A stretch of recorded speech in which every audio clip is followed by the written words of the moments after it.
Within our Future Innovation Project Framework, we have several focus areas, and one of those is advanced building materials. One key activity within our future building materials is the decarbonization, together with EFH in Biel, is that we also want to take out engineered wood products, being products based on wood, but that also usually include any form of binder.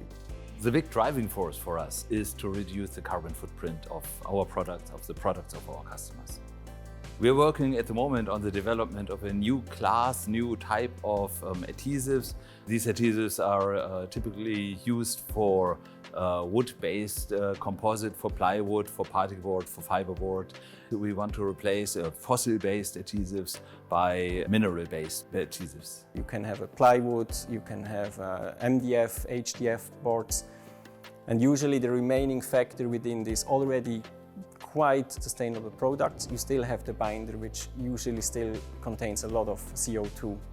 In addition, it's also not the most healthy binder, since it still emits some volatiles that can be harmful to your health. So what we are trying to do is replacing this formaldehyde-based binders with a mineral binder, and the mineral binder is based on an existing Omya product.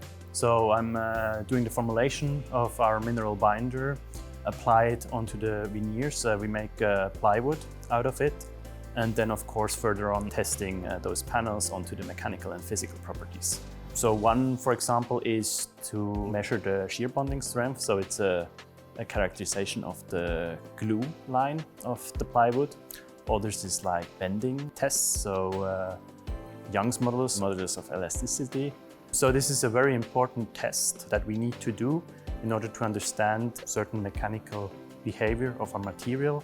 For example, if we install it as a flooring and we apply a load, so for example, a person walking over it, how much will this material be able to deflect, and when will it fail? We also have swelling, water absorption properties that we measure.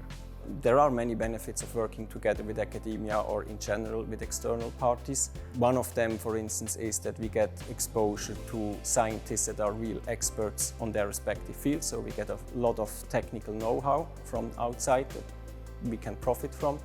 On the other side, it's also presentation of Omya to potential future employees, since we also have students working on the project, so they get exposed to industry already and get to learn about our company. Working with Omya has been very interesting over the past few years. So this is not my first project where I'm involved with Omya. It's always been a very comfortable, very pleasant atmosphere.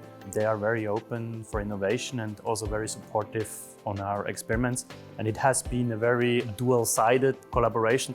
So our students always enjoy to work with a company on a project that is really applied and that there's a good chance that it will reach reality and will reach the market. We as a university, and also me personally, we really enjoy to work with Omya. It's a great partner for our research projects. It's always working on eye level, and that is what we enjoy.